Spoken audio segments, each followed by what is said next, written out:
그러면 이제 오늘 새로운 진도 나가도록 하겠습니다. 뭘 해야 되겠습니까? 가실이 해야 되겠죠.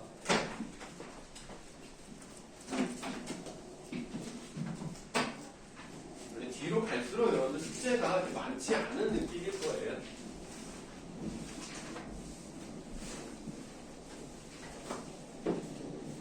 자, 가실이는 아직 내용을 제대로 들어가지 않았습니다.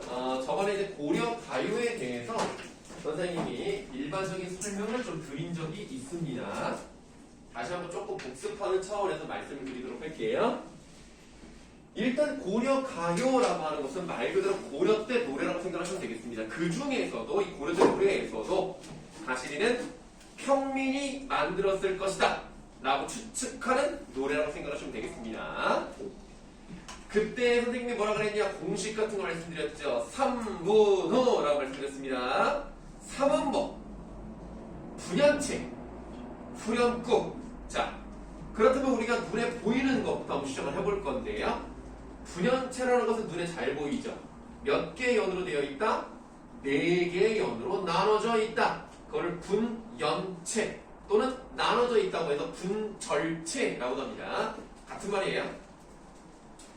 그러면 우리가 연이 구분되어 있다는 건 눈이 있으면 다 아는 거고요. 그 연마다 뭐가 달려 있어요? 연의 마지막에 다 뭐가 있습니까? 좋아요. 그냥 다 읽어볼게요. 위증질과 대평성대를 괄호로 묶어볼게요. 위증질과 대평성대. 자, 그럼 생각을 해보자 이거야. 왜 이런 후렴구가 들어갔을까? 후렴구가 들어간 건 맞는데 그러면 왜 들어갔을까? 자, 누구 노래였다고요? 주로 누가 불렀다? 평민이 부르는 노래였다. 평민들이 자기네 노래를 만들어서 부르긴 불렀는데 글자가 없네. 그러니까 입에서 입으로 전해지겠네. 그런데 이게 어디까지 들어갔다? 궁중까지 들어갔다. 궁중에서도 궁중속악이라고 해서 세속의 노래를 만든 것들이 있습니다. 그래서 이런 가사를 받아들여서 자기네들이 만든 음악에다가 맞춰서 연주를 해. 그래서 임금님 행사 때 어떤 의식을 할 때 의례적인 용도로 사용한 그런 게 바로 궁중속악이다. 이렇게 보시면 돼요. 속악이 이제 속세의 노래를 이제 연주하고 이런 걸 속악이라고 하는 겁니다. 자, 그러면 봐요. 원래 있는 노래 가사에 새로운 음악을 만들어서 두 개를 결합을 시켰더니 싱크가 100% 맞을까? 안 맞을까? 잘 안 맞겠죠. 그 안 맞는 부분을 어떻게 하면 돼요? 채워 넣으면 되는 거죠. 가사가 없으면 그냥 아무거나 넣으면 되는 거예요. 그래서 그 중에 하나가 이 후렴구라고 보시면 되겠고요. 그래서 후렴구는요, 전체적인 내용과 관련이 없어요. 그냥 넣은 거니까. 자, 그래서 우리가 위라고 되어 있는 부분, 이 위가 뭐냐? 이거 감탄사입니다. 그래서 의미가 딱히 없어요. 이 정도 느낌이야. 해석하지 않는 겁니다. 실제로 여러분들 밑에 현대어풀이가 조그맣게 나와 있잖아요. 현대어풀이의 위, 증질과 대평성대는 아예 해석이 안 돼 있어요. 왜? 의미가 없는 거야. 아무런 의미가 없는 거야. 이거 오해하시면 안 돼. 다음, 증질가. 이거는 그럼 뭐를 흉내낸 말이냐? 악기 소리를 흉내낸 말입니다. 그래서 악기 연주할 때 싱승상승강승승승강 이런 걸 흉내낸 말이라고 생각하시면 돼요. 그러니까 아무 의미가 없어요. 다음, 대평성대는 한자잖아. 한자는 뜻글자잖아. 그럼 다 뜻이 있는 것이 아닌가? 라고 오해할 수 있습니다. 자, 대평성대 원래 뜻은요, 큰 대자에 우리가 이제 평화롭다 할 때 그 평이야. 그러니까 평화의 시절이 아주 크게 잘 이루어지는 그런 시대를 대평성대 또는 태평성대 이렇게 표현합니다. 그럼 선생님 이거 뜻이 있는 것 같은데요? 아니에요. 왜냐? 전체적인 내용은 이별과 관련된 내용입니다. 이별과 관련된 얘기를 하다가 야, 살기 좋은 시대다! 이상하지 않습니까? 그러므로 이런 것들은 임금님 앞에서 연주할 때 임금님 그냥 기분 좋으라고 넣는 소리인 것 뿐이지 문맥상 전혀 의미가 없습니다.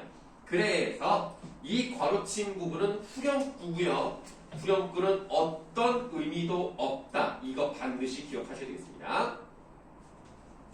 후렴구에 대한 말씀 드렸고요. 이제 그러면 처음부터 들어가도록 할 건데요. 선생님 잘 따라서 표시를 해주시면 되겠습니다.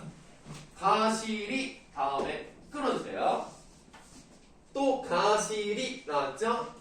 끊어주세요. 읽고 읽은 다음에 나난이라는 부분에 괄호하시면 돼요. 근데 나난이 어떻게 써있냐면 이렇게 써있거든요. 그럼 얘들아 요게 점 같은 거 이거 뭐라고 하지? 아는 사람 없으니까. 그 중학교 2학년 때인가 배울 텐데.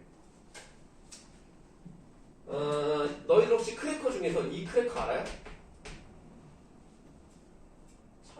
그렇죠. 아이비랑 비슷하게 생겼어요. 물론 참 크래커가 먼저지만 요거를 정확하게 말하면 어떻게 되냐면 참 크래커 이러면 안 돼요. 참 크래커 약간 이래야 돼. 그러니까 무슨 말이냐면 우리가 이렇게 아를 쓰면 얘는 자음의 오른쪽에 있는 아잖아요.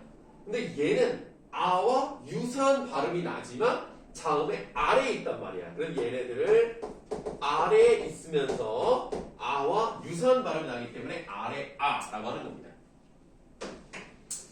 어쨌든 이 나난 정도를 읽으시면 돼요. 이게 뭐냐? 아까 말씀드렸던 싱크가 안 맞으니까 그냥 집어넣는 소리.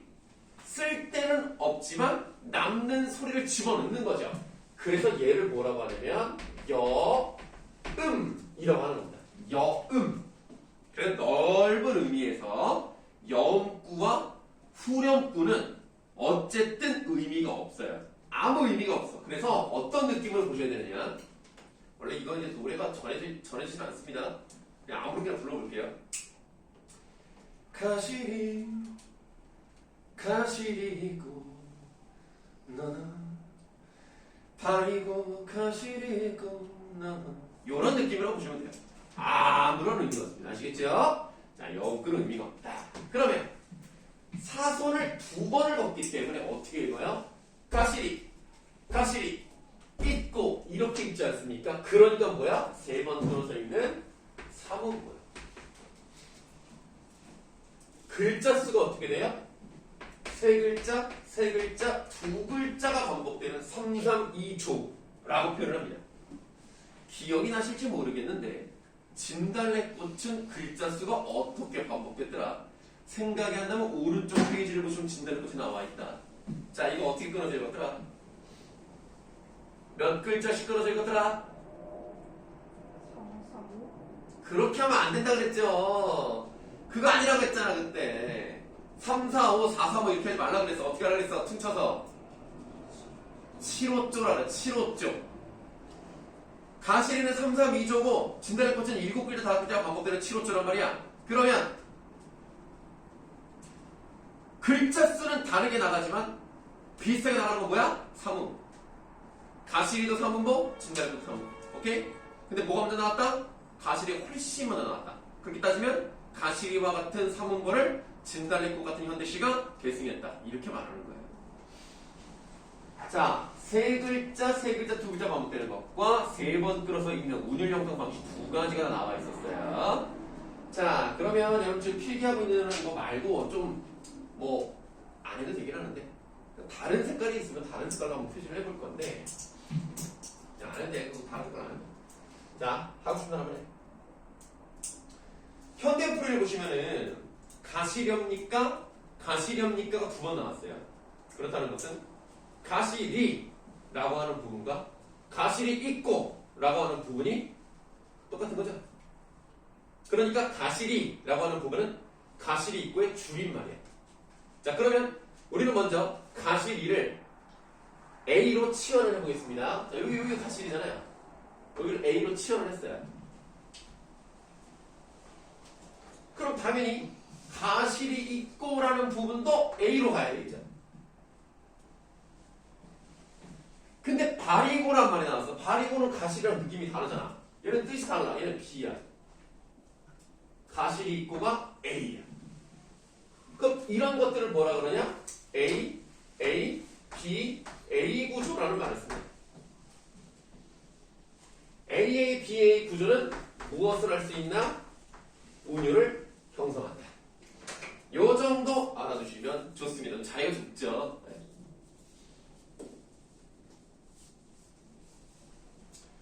그런 거예요. 가는 거예요. 가는 거예요? 나 버리고 가는 거냐고요? 약간 이런 느낌. 그래서 자기를 떠나는 것에 대한 안타까움을 느낍니다. 2번으로 가십니다. 날 너는 어떻게 살라 하고, 자, 나더러는 어떻게 살아가라고. 그렇다는 얘기는 시적 화자가 여자라고 가정했을 때 이 여자는 상당히 의존적이었던 거야. 나 당신 없으면 못 사는데, 아니 나 떠나가 버리면 나 어떻게 살아요? 어떻게 나한테 이럴 수가 있어요? 약간 이런 원망의 그런 말투가 나오는데요. 나더러 어찌 살라 하고 버리고 가시렵니까? 그러면 우리가 니은 오른쪽에다가 이렇게 써보도록 하겠습니다. 전통적인 여인의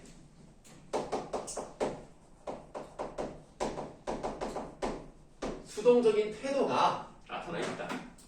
물론 여러분들 요즘은 뭐 여자라고 해서 무조건 매달리거나 뭐 수용하거나 이러지 않습니다. 그러나 전통적으로는 이런 경우들이 많았기 때문에 이것도 이렇게 필기를 하도록 할게요. 실제로 밑에 그림을 보시면요, 여성 화자가 떠나는 남자를 보고 있는 그런 느낌이죠. 옷차림을 보더라도 치마를 입고 있으니까 설마 남자는 아니겠죠? 그래서 여자가 남자를 바라보는 그런 느낌으로 보고 있어요. 시적 화자는 여성으로 보는 게 대세입니다. 그래서 이 연에서 약간 원망의 감정이 있습니다. 그러면 나는 이 사람 없어서 살지를 못하는데 나를 떠난다? 그러면 안 되잖아. 어떻게 해야 돼? 붙잡아야지. 그래서 사면 잡사와 두어리만 한. 근데 해석은 밑에 보시면 나와요. 붙잡아두고 싶지만 그 디귿의 맨 오른쪽 두 글자를 보시면 여기는 어떻게 쓰여 있어요? 나나니 아래아가 두 번 나왔습니다. 이 말은 우리가 저 위에서 괄호쳤던 나나하고 다른 거예요. 한마디로 얘는 영구가 아닙니다. 그래서 얘는 붙잡아 두고 싶지만은 그 정도에 해당이 되는 거예요. 선하면 아니올세라. 진짜 중요한 거 나왔어. 진짜 중요한 거. 여러분들 이제 3년 동안 잊으시면 안 되는 거 나왔어. 자, 일단은 선하면 정도부터 해석을 해볼 건데요. 거기는 밑에 나와 있죠. 서운하면. 좋았어. 이건 안 써도 돼. 자, 이건 별로 중요한 게 아니야. 자, 서운하면. 누가 서운하면? 임께서 서운하면. 무슨 말이냐. 예를 들어 볼게요. 어떤 상황인지 모르잖아. 이 사람이 왜 헤어지고 있는지, 왜 이별을 맞이하고 있는지 우리는 그 기본적인 이유를 몰라. 일단 떠나가고 있단 말이야. 그런데 이게 고려가 아니고 고려태라고 생각을 해보자고. 일단은 이 남자가 어쩌면 관직에 진출한 사람일 수도 있는 거야. 그러면 임금이 명령하는 곳에 가서 일을 해야 되는 거 아니야? 그래서 이 이제 김포를 떠나가지고 저기 멀리 뭐 춘천이나 뭐 강원도에 있는 어디로 가라 라고 얘기를 하면 어쩔 수 없어 떠나가야 돼. 이거는 남자가 마음이 떨어져도 아니고 여자가 싫어진 것도 아니고 공적인 일을 떠나는 거에 대해서 왜 나를 버리고 가세요라고 하면 너 기분이가 안 좋단 말이야. 그러니까 아니 내가 일부러 이런 것도 아니고 개인적인 사정도 아닌데 이거를 지금 내 탓을 하면서 나를 붙잡으려고 한다? 아 이거 좀 안 되겠다 라고 서운한 감정을 가질 수도 있단 말이에요. 그러면 이제 중요한 거야. 이렇게 써있어. 아니 올세라 이렇게 써있단 말이에요. 자 여기에서 리을 세라 또는 리을 쉐라 라고 써있는데요. 이걸 어떻게 해석하느냐. 뭐뭐 할까 두려워. 이거는 외워요. 고전에서 정말 잘 나오는 어미입니다. 뭐뭐 할까 두렵다. 이거를 아셔야 돼요. 그러면 이제 해석해 볼까요? 아니 안 오 리을제라니까 안 올까봐 두려운 거야. 내가 만약에 붙잡아도 가지 마세요. 아 왜 그래요? 어떻게 나한테 이럴 수가 있어요? 라고 계속 붙잡다 보면은 서운한 감정을 가지고 다시는 돌아오지 않을 수 있단 말이야. 그러니까 어떻게 해줘야 돼? 그러니까 보내줘야지. 그러므로 임을 잡지 못하는 이유가 나와 있는 겁니다. 내가 붙잡으면 안 오면 어떡해? 그러니까 붙잡지 말고 보내줘야 될 거 아닙니까? 그러니까 지금 자신의 감정을 어떻게 했어? 잡고 싶은 감정을 눌렀지. 절제. 그럼 어쩔 수가 없구나. 보내줘야겠구나. 체념. 이런 정서가 중요한 거죠. 실제로 고전에서는 절제, 체념 이런 부분들이 종종 나오기 때문에 이 정도는 기억을 해두시는 게 좋겠다.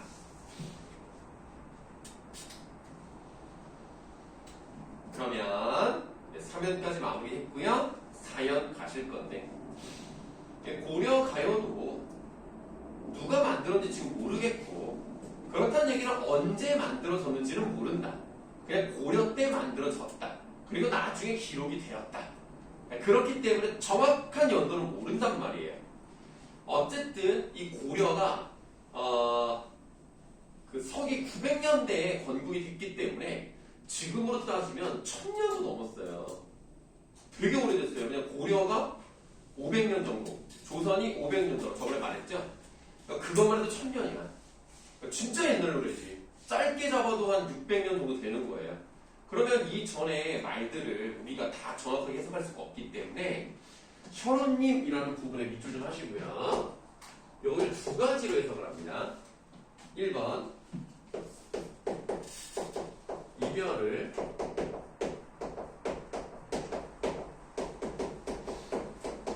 서러워하는 님. 이별을 서러워한다? 그러면 서러움의 주체가 누구야? 임이야. 임께서 서러운 감정을 가지신 거야.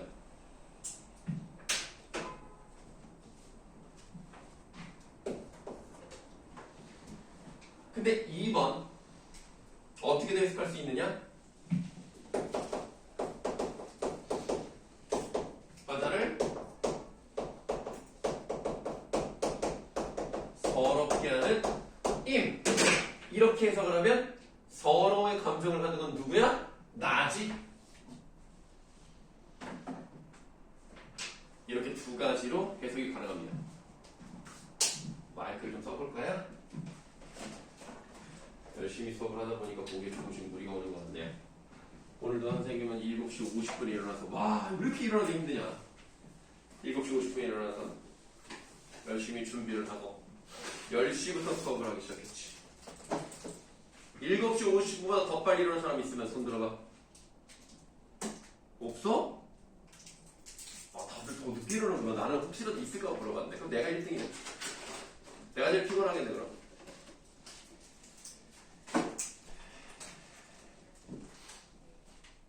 혹시 여러분들 목요일에 축구 보셨습니까? 어떻게 봤네? 어떻게 봤을까? 학원 안 왔나 그냥? 학원이 10시에 끝나는데 8시 반부터 하는 축구를 어떻게 봤을까? 뭐 그럴 수도 있죠. 뭐 어떻게 봤겠지. 뭐 이유가 뭐 있겠지. 나는 뭐 모르니까. 굉장히 기대를 하면서 봤거든요. 난 굉장히 화가 났습니다. 이건 그냥 졌어요. 내가 볼 때. 그냥 진 거야. 너무 못해. 너무 못해. 내가 볼 때는 16강 안 될 것 같아. 이게 지금 화요일에서 수요일 넘어가는 그 새벽 1시에 시작을 하는데 그러면 잠을 안 자야 되잖아. 적어도 3시 정도까지 안 잘 거 아니야. 화를 내면서 잠을 잘 것 같은데 나는. 야, 보기는 보는데 기대도 안 되고 오히려 불안하다. 불안해. 사우디가 못하는 팀이 아니거든요. 조1이기도 하고 한 번도 안 졌어 지금. 물론 우리도 이제 지진 않았지만 1승 2무랑 2승 1무랑 다르잖아요. 큰일 났네. 어쨌든 자 4연 계속 보시겠습니다. 서러운님 보내온다니 나나 가시는 듯 도셔오쇼쇼 해석을 봤더니 가시자마자 곧 돌아오세요 라고 하는 것은 나는 그 사람을 다시 만나고 싶은 거야. 가자마자 돌아오세요 라고 했단 말이야. 그거 다시 만나는 걸 뭐라 그러냐? 그렇죠. 재회에 대한 소망을 표출하고 있습니다. 그러니까 직접적으로 그냥 얘기하고 있는 거예요. 가자마자 돌아오십시다. 저 글 쓰면 안 돼요? 뭐 이렇게 얘기를 하는 거죠. 간절한 소망을 얘기하고 있는 겁니다. 자, 그렇다면 넓은 의미에서 봤을 때 가시리는 나를 떠나간 사람이 있다는 점에서 임의 부재라고 할 수 있죠. 어떤 대상이 부재한 상황입니다. 그랬을 때 다시 만났으면 좋겠습니다. 재회에 대한 기원을 하고 있죠. 저번 시간에 배웠던 제왕배가 한번 보실까요? 사랑하는 동생이 죽었죠? 어쨌든 죽었다는 것은 내 곁에 없는 거 아닙니까? 그럼 부재인 거예요. 부재. 그 부재, 존재하지 않는 거죠. 그 부재에 대해서 밑한 차례도 다시 만나고 싶어 하잖아요. 그럼 뭐예요? 재회에 대한 소망이 있는 거죠. 그래서 여러분들 살아있느냐 죽어있느냐 이 문제의 차이는 있지만 존재하지 않는 대상, 내 곁에 부재한 대상에 대해서 재회에 대한 소망을 노래했다? 이들의 공통점? 그럼 만든 거라고. 그렇게 문제가 나올 수 있다는 얘기입니다.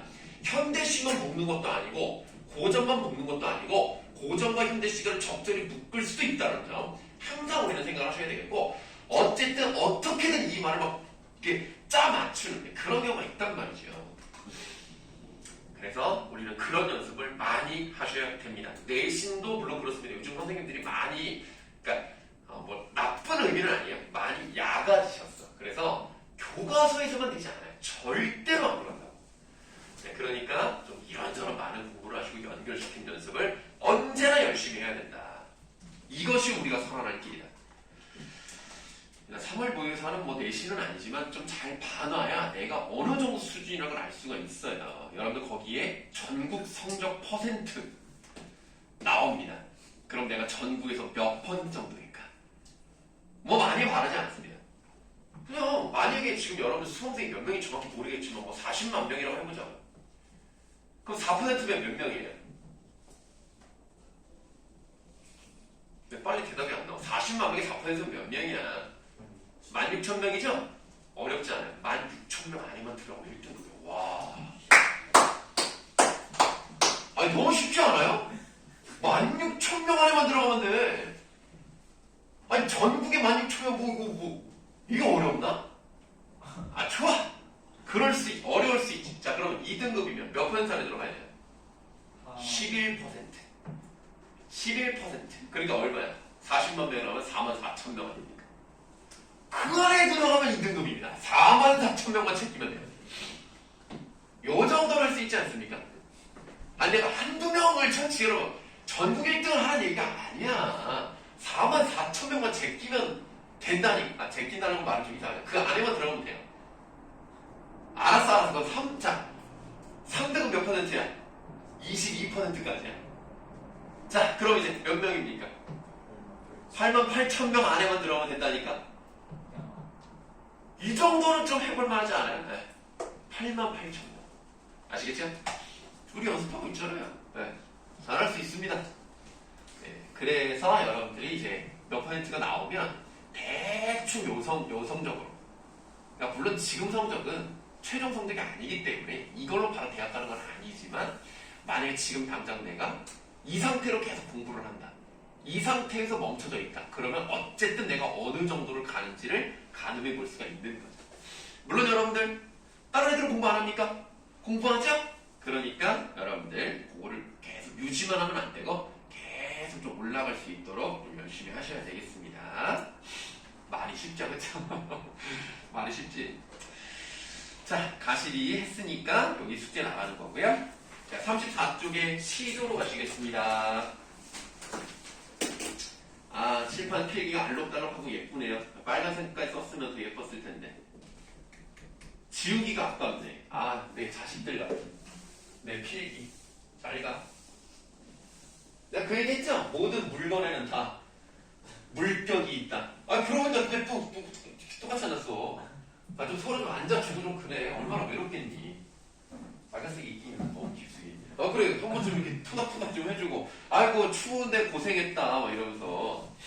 자, 34쪽에 있는 시조 보시겠습니다. 여러분 시조에 대해서는 저번에 제망매가 얘기하면서 제망매가와 같은 19채 향가가 3단 구성이었고 마지막 부분을 낙구라고 했는데 낙구의 첫머리에 감탄사가 있다는 말씀을 드렸다는 것이죠. 그래서 시조에 영향을 미쳤을 가능성이 있다고 배웠습니다. 그래서 이 시조는 일반적으로 3단 구성이고요. 여기는 뭐 딱히 감탄사가 가문단과 나문단에 잘 나오진 않았습니다. 뭐 어쨌든 간에 시조에 영향을 준 것이 제망매가와 같은 19채 향가고, 그럼 시조라는 것은 언제부터 발생되었다라고 봐야 된다 그랬습니까? 어느 시기에 발생됐다? 하나만 할래요? 고려, 신라, 고려라는 말은 없잖아요. 고려, 초, 중, 말, 그러니까 초중말 중에서 어디에 더 가깝다? 말이라고 할게요. 원래 이제 중기 이후라고 하기 때문에 후기라고 합시다. 그때 발생을 했는데 누가 주로 불렀다? 신진사대부들이 부르기 시작을 했다. 걔네들은 좀 이런 걸 좋아했나 봐요. 그래서 자, 시조도요. 고려 때 발생이 됐지만 조선 때 많은 발전을 했습니다. 그러면 고려 때 신진사대부들이 결국에 조선의 양반 같은 사람들이 되는 거 아닙니까? 그렇기 때문에 이 조선의 초기 때는요, 양반들이 주로 쓰는 시조가 많았어요. 그렇다가 양반들은 어떤 걸 좋아하냐면 오륜이죠, 오륜. 그러니까 뭐 이제 임금에 대한 충, 그다음에 부모에 대한 효, 친구에 대한 믿음, 뭐 이런 거잖아. 그런 오륜, 어떤 충이라든가 효와 같은 유교적인 관념에 대한 이야기를 많이 했고요. 그리고 자연에 대해서 자연 너무 좋아, 이런 자연 친화적인 얘기를 많이 했습니다. 그러다가 양반이 안 쓴다는 얘기는 아니야. 양반을 계속 쓰겠지. 그 다음에 양반을 대상으로 노래도 불러주고 시도 읊어주고 춤도 춰주고 하는 그런 사람들이 있어서 그런 사람들이 뭐지? 네, 근데 이제 기생이란 말보다는 문학에서는 기녀라는 말을 많이 씁니다. 이런 기녀들도 이제 시를 쓰기 시작해요. 왜 그러냐면 일단은 양반들을 상대를 하다 보니까 그들의 무대에 맞춰줘야 되는 거 아닙니까? 그러다 보니 자연스럽게 양식이 녹아 들어가죠. 그래서 기녀들이 이제 자신의 솔직한 그런 걸 쓰다가 나중에 또 어디까지 가느냐? 평민들이 시조를 짓기도 합니다. 그래서 이 평민들은요, 충효, 유교적 가치 이런 거 안 중요해. 뭐가 중요해? 진솔한 감정, 사랑이라든가, 그 다음에 삶의 어려움이라든가, 나이가 들어가는 거라든가, 이런 것들을 얘기하는 거야. 뭐 농사 짓는 이야기, 뭐 이런 것들. 그래서 앞에서 뒤로 갈수록 계층이 확장되면서 더 많은 이야기가 나오게 되었더라. 우리는 지금 그거를 배우도록 할 겁니다. 그러면 이제 맨 처음에 나와 있는 시조는 누가 썼다고 돼 있어요? 성상문이 누군지 아십니까? 혹시 성의 문이 세 개? 아, 미안하다. 자, 성상문이라는 사람은 언제적 사람인가 한번 보도록 하겠습니다. 일단 조선을 건국한 사람은 누굽니까? 그렇죠. 이성계의 그 왕 휘호, 그 왕의 이름이 뭐죠? 이성계가 왕이었을 때 그 이름? 태조라고 하죠. 태조의 아들이 2대 왕이 됩니다. 누가 왕이 됐죠? 정종.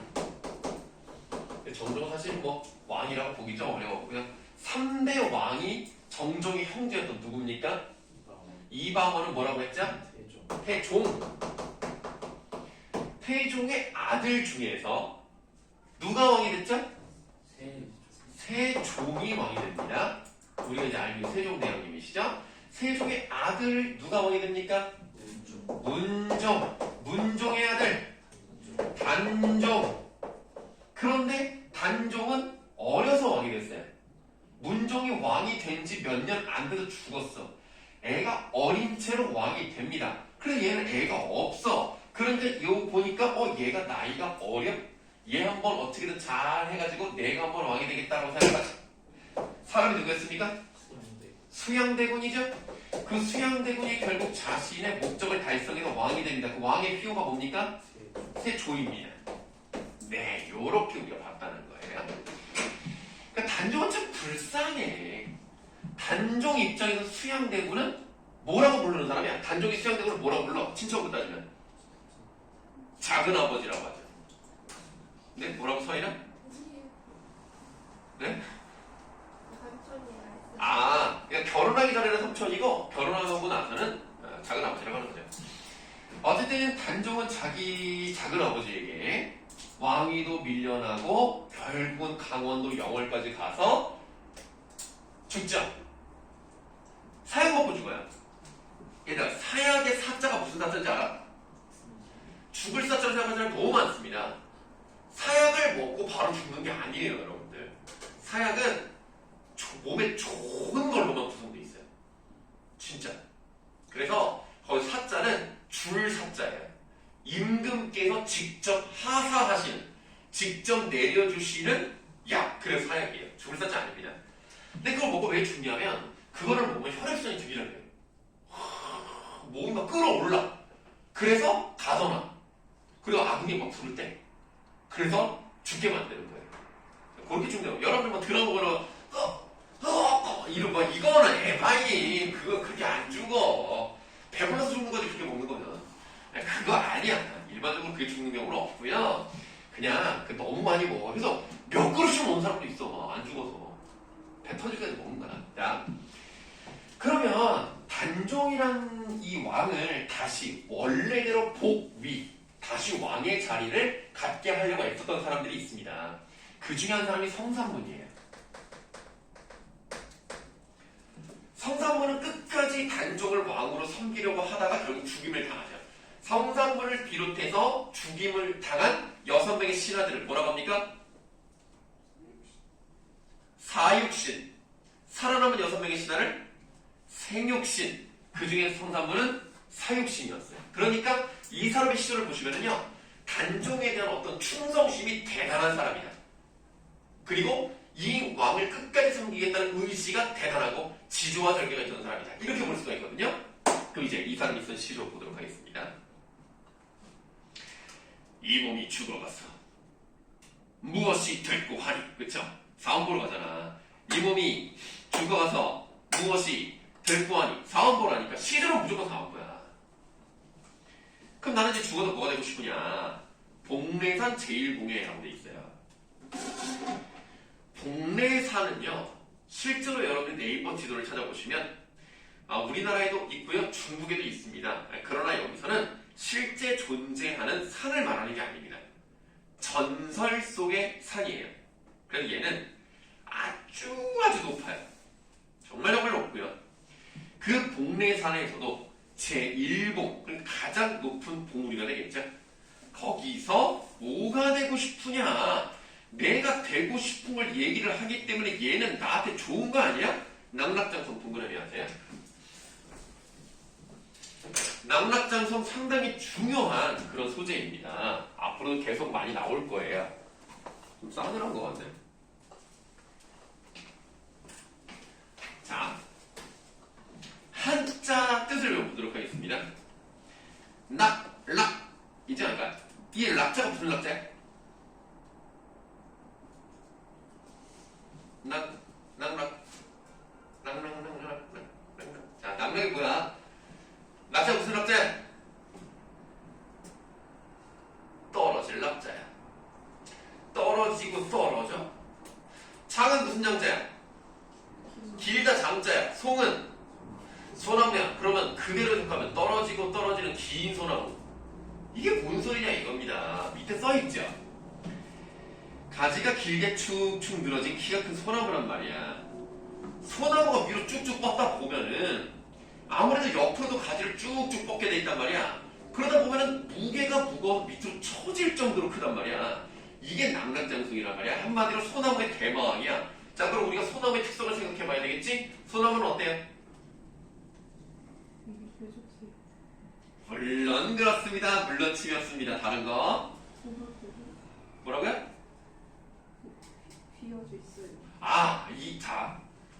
자, 내가 소나무 한번 그려볼게.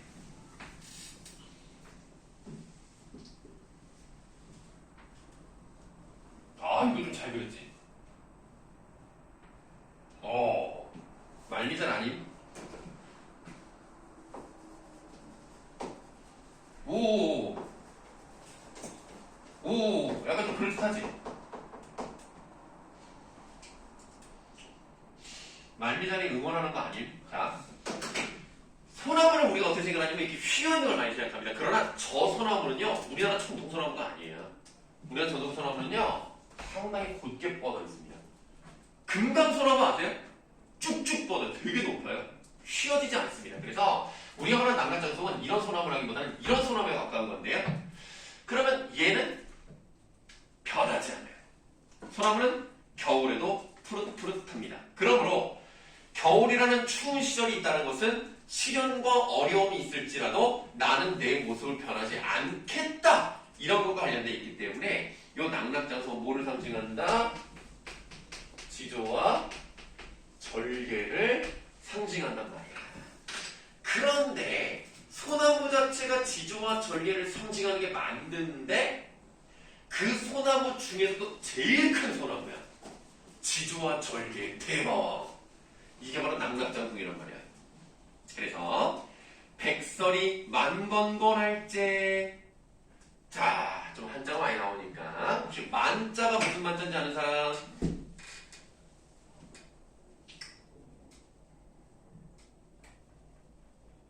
알겠습니다. 가득 찰 만자입니다. 건고는 뭘까요? 뭐라고요? 못 들어서 그래요. 맞아요. 건곤감리의 건곤인데 그럼 건곤이 뭘까? 여러분들 우리 지식을 많이 쌓아봅시다. 선생님 지금 무엇을 그리려고 하는 것 같습니까? 맞습니다. 태극기를 그릴 겁니다. 가운데 태극 문양이 있어야 된단 말입니다. 여기에 딱 가운데 지점을 중심으로 밑으로 이렇게 내려가요? 위로 이렇게 올라가요? 밑으로입니다. 이렇게 돼요. 약간 좀 삐뚤어졌네. 위에가 무슨 색깔입니까? 위에가 빨강입니다. 아래가 파랑입니다. 여기에 괴, 사괴가 있는 사괴 중에 여기 몇 개예요? 3개입니다. 여기는 몇 개예요? 5개입니다. 여기는 4개. 여기가 6개. 이렇게 4개가 있습니다. 그 중에서 건에 해당하는 부분이 어디입니까? 여기가 건입니다. 여기가 곤이고요. 여기가 감, 여기가 미란 말이야. 그럼 건이 뭐냐? 하늘이에요. 하늘. 곤이 뭐냐? 땅입니다. 그럼 뭐 이제는 더 이상 몰라도 되지만 혹시 감이 뭔지 아는 사람 있습니까? 하늘과 땅이니까 그 다음 뭐겠어요? 바람 아니고? 어? 아, 바다 아니고? 물이에요. 여기가 불이고요. 네. 하늘, 땅, 물, 불입니다. 뭐 어쨌든 알아두면 상식적으로 그래 우리나라 태극기니까 알면 좋잖아. 자, 어쨌든 뭐 계절을 나타내기도 하는데 계절까지 선생님도 못 외웠어요. 그러면 건공이니까 가득 찼어요. 어디에? 하늘과 땅에. 다시 말하면 온 세상에. 이렇게 해석할 수 있겠죠? 자, 백설이 흰 눈이 만건곤할제 독야청청하리라고 되어 있는데 할제, 제라고 하면요. 할 때 고전을 이렇게 해석하는 거예요. 할 때 독야청청하겠대요. 독야청청이니까 홀로 독자에 풀을 총 2번 썼거든요. 나 혼자서라도 푸릇푸릇 하겠다. 자, 독야청청 동그라미 하셔야 되겠죠. 이거 낙낙정선에 연결되는 부분이죠. 그러면 이거는 뭐냐? 어떤 일이 있더라도 다른 사람은 다 지조와 절개를 벌여도 나만큼은 끝까지 지와 절개를 지키겠다는 굳은 다짐입니다.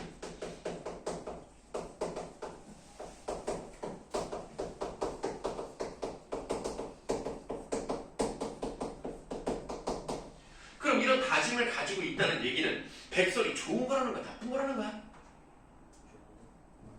이거 나쁜 거라고 봐야 돼요. 백설에 다시 생각하셔야 돼요. 자, 일단 백설은 흰 눈이야. 흰 눈이 내려서 온 세상을 뒤덮을 때 나 혼자서라도 푸르다는 얘기는 백설은 나쁜 거야. 그럼 이 시대적 배경으로 봤을 때 백설은 뭘 했어? 뭘 의미하겠어? 그렇지. 세조라고 할 게 그냥 세조의 세력 같은 거겠지. 왕이 찬탈을 하더라도 나는 끝까지 단종에 대한 믿음을 지키고 끝까지 충성심을 갖겠다. 이거 아닙니까? 그래서 언제나 그런 건 아니지만 고전에서 백서로 나오잖아요. 100개 중에 95개가 나쁜 겁니다. 그래서 확률상 나쁜 거라고 보면 맞다는 얘기예요. 물론 아닌 게 있기 때문에 그건 어쩔 수 없지 뭐. 근데 웬만하면 나쁜 거다 이렇게 생각하시면 다 맞아요. 자, 그러면 백설에 세모 쳤고요. 독야청청에 동그라미 쳤죠? 이 두 개, 뭐 동그라미 여기다 쳤다고 치면 이렇게 반대 표시를 하시면 돼요. 의미상 대조가 되잖아요. 그런데 그것뿐만 아니라 또 무엇도 다르다고 봐야 돼요. 그러니까 무엇도 차이가 있죠 지금? 의미 대비뿐만 아니라 이게 답이 안 나와.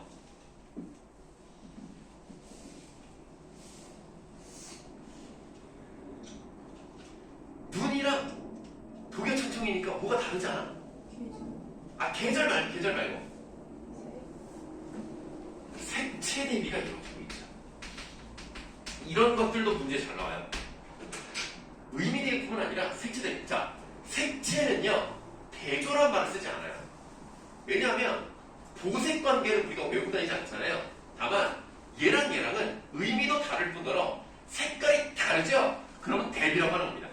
대조라는 말을 잘 쓰지 않습니다. 색채 대조라는 말은 없어요. 성삼이라는 사람이 얼마나 참 강직한 사람이었나 이렇게 한번 공부를 해봤습니다. 결국 그러다 죽임을 당하는 거죠.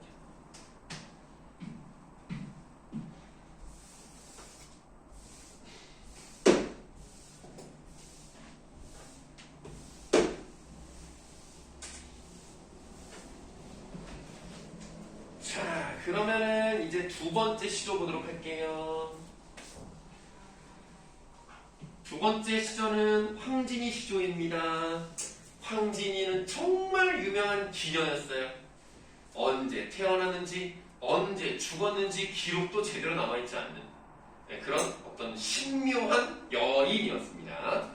근데 전해지는 기록이 없는 건 아니니까 이렇게 글이 남겨져 있는데요. 황진이가요, 진짜 예뻤대요.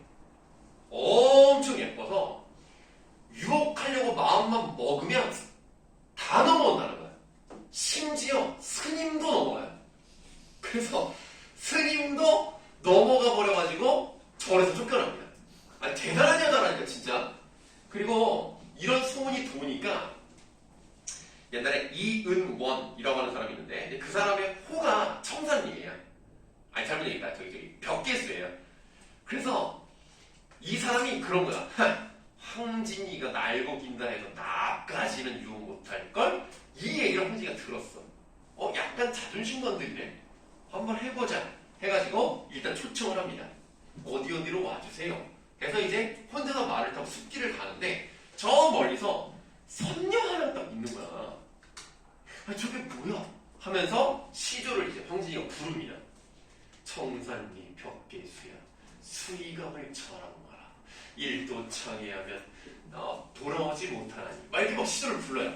그랬더니 그 벽계수가 자기도 모르게 말에서 내려서 멍하게 들었다. 이런 얘기가 있습니다. 그래서 황진이는 진짜 대단한 여자였어요. 노래도 잘해, 춤도 잘 춰, 글도 잘 써. 얼굴도 예뻐. 정말 대단한 여자였는데 딱 한 명만 안 넘어가요. 그 수많은 남자가 다 넘어가는데 딱 한 명. 서경덕이라는 사람이 있습니다. 그 사람만 안 넘어가요. 그래서 황진이가 너무 놀라서 이런 사람도 있구나 하고 지금까지 생활을 다 정리하고 그 사람 밑으로 제자로 들어가서 공부를 했다는 얘기가 있어요. 그 사람 빼고는 다 넘어갔다. 그러나 서경덕이라는 사람은 그러니까 우리도 사랑이 여러 가지가 있잖아요. 혹시 아가페 사랑이 뭔지 알아요? 설마 아가를 패는 건 아닐 거 아니냐. 아가페 사랑이 뭐야? 신의 사랑. 그러니까 우리 인간으로 따지면 부모님이 자식에게 주는 사랑이 아가페 같은 사랑이에요. 그러면 이제 좀 부부끼리 뭐 이제 육체적인 뭐 그런 사랑도 있을 거 아닙니까? 그걸 에로스라고 하죠. 그러면 정신적으로 소울메이트처럼 정신적으로 사랑하는 건 무슨 사랑이지 않아? 그런 거 들어본 적 없어? 너무 공부가 나는구나 얘들아. 좀 그런 것도 좀 알아보면 재밌잖아. 플라토닉이라고 해요. 그래서 이 서경덕이랑 황진이는 플라토닉한 사랑을 했다. 위에서는 가스 나오는 거 아니에요? 걱정하지 마세요. 그냥 원래 이런 소리가 나는 거예요. 네. 아무 일 없어요. 걱정하지 마세요. 내가 지켜줄게요. 자, 그래서 그런 관계라고 보시면 되겠습니다. 자, 황진이가 어쨌든 사랑하는 사람이 있긴 있었어요. 남은단에 그런 내용이 나오는 겁니다. 동짓달로 시작하죠. 자, 동짓달 앞에서부터 이렇게 각진가로 여시고요. 동짓달 기나긴 밤을 이렇게 또 닫으시면 되겠습니다. 7글자를 이렇게 각진가로 묶었어요. 그럼 얘들아, 동지가 음력으로 11번째 달이래. 그렇다면 혹시 여러분들 음력으로 12번째 달은 뭐라고 하는지 아십니까?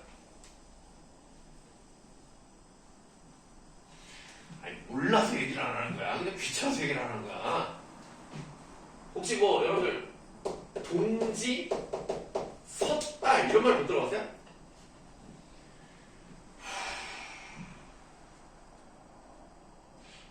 날 괴롭히려고 그러는 건가? 왜? 아니 들어본 적도 없다고? 날 좀 보소, 날 좀 보소, 날 좀 보소. 동지 섰달 꽃 본 듯이 날 좀 보소. 이거 몰라? 아리야 쓰. 나 혼자 열심히 해. 자, 동지가 음력 11월, 섣달이 음력 12월. 동지 섣달이면 되게 추워. 추울 때 꽃이 피는 경우가 거의 없거든요. 그런데 꽃이 피었다? 우와 이게 뭐야? 우와 되게 반갑다. 라고 하는 것처럼 나를 좀 봐달라. 그런 노래 아닙니까? 그러면 동지의 특징이 뭡니까? 그렇지. 자, 동지자 우리 뭐 먹죠?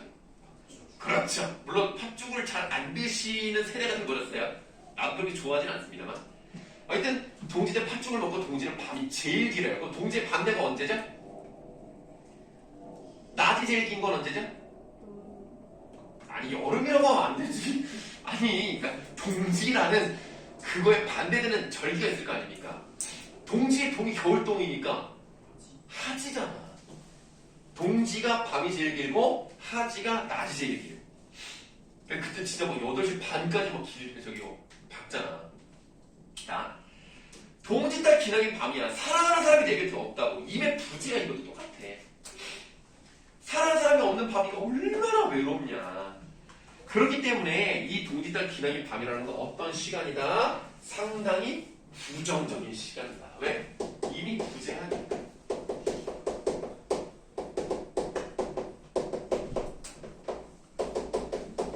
사랑하는 사람이 없는데 뭐가 좋겠어? 그래서 너무너무 긴 거야. 밤이 외롭지. 동짓달 기나긴 밤을 한 허리를 버여내어. 한 허리를 버여내어 8글자를 이렇게 대괄호로 묶어보겠습니다. 이거 있잖아요. 우리 광야라는 시를 공부하면서 한번 언급했던 표현 기법입니다. 동짓달 기나긴 밤이라는 것은 시간인 거죠. 시간의 중간을 뭉텅 잘라낸다는 뜻입니다. 이런 거 뭐라 그러죠? 그렇죠. 정확히 추상적 관념 또는 개념이라고 합니다. 이런 것들을 눈에 보이는 것처럼 잘라낼 수 있는 물리적인 감각할 수 있는 것처럼 그렇게 표현했다. 추상적 관점의 구체화. 이거 되게 중요해요. 황진이가 시를 잘 썼다는 게 뭐냐면 현대적인 느낌으로 써요. 시를. 잘 대단하다. 내가 볼 때는 타임슬립 미래에서 온 여자인 거예요. 그러니까 언제 태어난지 죽었는지 모르면 그 타임슬립 기계 타고 갔으니까. 비웃음? 아니 근데 좀 그런 생각 좀 들지 않아요? 이렇게 시를 잘 쓰고 기록도 잘 안 남았다? 그런 사람이 있지 않을까? 예를 들면 뭐 백정환이라든가 뭐 이런 그런 생각 안 해봤어요? 뭐야 그 한심하게 쳐다보는 눈들은 뭐야. 아 이런 자식들아. 아니 생각을 해봐. 지금 생각을 해봐. 어떻게 이런 기술이 있을 수 있지라는 거. 그런 획기적인 기술 같은 거 만드는 사람은 미래에서 왔을 수 있잖아. 넘어가. 자, 동짓달 기나긴 밤을 한 허리를 베어내요. 춘풍 이불 아래 봄바람처럼 따뜻한 이불 아래 서리서리 넣었다가 자, 서리서리란 네 글자 동그라미 하세요. 그리고 서리서리 넣었다가는 8글자를 아까처럼 대괄호, 디귿자 모양의 대괄호로 묶으세요. 자, 그럼 일단은 동그라미 친 부분, 거기 밑에 뭐라고 써있나? 헝클어지지 아니하도록 동그랗게 포개어 감아놓은 모양이래요. 그러니까 여러분들 냉면 좋아하십니까? 국수, 잔치국수는 어떠십니까? 그런 국수류 이런 거를 어떻게 줘요? 식당에서 이런 대접 같은 데다가 그냥 넣는 게 아니야. 해가지고 딱 동그랗게 예쁘게 나와요. 그래도 뭐 한번 이렇게 잘라서 먹기도 하고 그게 서리서리 같은 거야. 그러면 지금 이것은 그런 모양을 흉내는 말이니까 뭐야? 의태어잖아. 근데 우리가 의태어랑 의성어를 다 합쳐도 뭐라고 불러 그랬지? 음성상징어 사용이 된 거야. 좀 자리가 좀 좁긴 한데 음성상징어 사용돼가지고요 우리말의 아름다움을 잘 살렸어.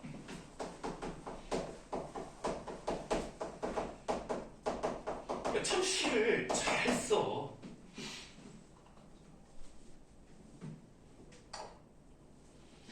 그래서 그 동짓달 기나긴 밤을 잘라가지고 이불 밑에다가 예쁘게 넣어놓는 거야. 왜?